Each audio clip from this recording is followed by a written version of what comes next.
Chris versus flying jet versus robot versus Minnal Murali versus Baalveer versus Shaktimaan. अगर इन सभी के बीच में फाइट होता है तो आखिर में कौन जीतेगा, आखिर तक कौन सरवाइव करेगा। तो देखो सच में इनके बीच में फाइट होता है तो सबसे पहले नॉकआउट होगा रोबोट, क्योंकि देखो भले ही रोबोट काफी स्ट्रॉन्ग है, काफी एडवांस है, लेकिन रोबोट यानी कि चिट्टी काफी स्ट्रॉन्ग भले ही, लेकिन सिर्फ ह्यूमन के सामने उछल सकता है। इन सुपर हीरोज के आगे ज्यादा देर तक टिक नहीं पाएगा। ना तो मिनल मुरली को हरा पाएगा, ना तो क्रिस को, ना तो बालवीर को, ना तो फ्लाइंग जेट को, ना ही शक्तिमान को। इसलिए सबसे पहले नॉकआउट होगा रोबोट यानी कि चिट्टी।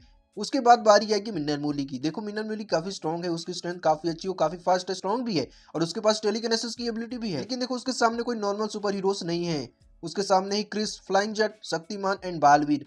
ना तो मिनल मूली क्रिस को हरा सकता है, ना तो उसके स्ट्रेंथ को मैच कर सकता है, ना ही उसकी स्पीड को। और जिस तरह से क्रिस फाइट करता है उसके सामने मिनल मूली कुछ भी नहीं है। मूवी में हमने देखा था कि विलन के कुछ ही अटैक से, कुछ ही फिजिकल अटैक से मिनल मूली घायल हो गया था।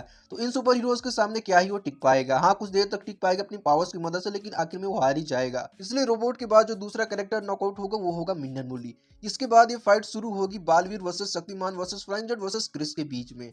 अभी चारों ही कैरेक्टर काफी पावरफुल है, लेकिन देखो अगर इन चारों के बीच में फाइट होता है, काफी खतरनाक फाइट होता है, तो उसमें जो क्रिस है वो पहले नॉकआउट होगा। क्योंकि देखो क्रिस बहुत ज्यादा पावरफुल है, नो डाउट वो बहुत ज्यादा पावरफुल है, उसकी स्ट्रेंथ बहुत ज्यादा है, स्पीड भी बहुत ज्यादा है, लेकिन ड्यूरेबिलिटी के मामले में वो इन कैरेक्टर्स को ज्यादा देर तक टक्कर नहीं दे पाएगा। उसकी ड्यूरेबिलिटी का लेवल इन सुपर हीरोज के आगे ज्यादा देर तक टिक नहीं पाएगा। इसलिए जो क्रिस है वो नॉकआउट होगा। तो क्रिस के नॉकआउट होने के बाद फाइट शुरू होगी Baalveer versus flying jet versus Shaktimaan के बीच में। तो देखो ये फाइट काफी खतरनाक होगी, क्योंकि जो फ्लाइंग जेट है वो काफी ज्यादा पावरफुल है, उसके पास मार्क 100 प्लस से भी ऊपर की स्पीड है, प्लस वो काफी ज्यादा स्ट्रॉन्ग है एंड उसके पास हीलिंग फैक्टर भी है। लेकिन देखो अगर ये फाइट शुरू होता है, अगर ये तीनों कैरेक्टर्स अपने फुल पावर्स का इस्तेमाल करके फाइट करते हैं, तो पहले नॉकआउट होगा फ्लाइंग जेट। क्योंकि फ्लाइंग जेट ना तो बालवीर को हरा सकता है, ना ही शक्तिमान को। माना कि फ्लाइंग जेट काफी स्ट्रॉन्ग है, उसकी स्पीड एंड ड्यूरेबिलिटी काफी अच्छी है, काफी जबरदस्त है, उसका हीलिंग फैक्टर भी काफी अच्छा है, लेकिन उसके सामने जो सुपर हीरोज है वो कोई नॉर्मल सुपर हीरोज नहीं है, वो बालवीर और शक्तिमान है, जो कि बहुत ही ज्यादा पावरफुल है। उनके पास ना सिर्फ फिजिकल एबिलिटीज है, बल्कि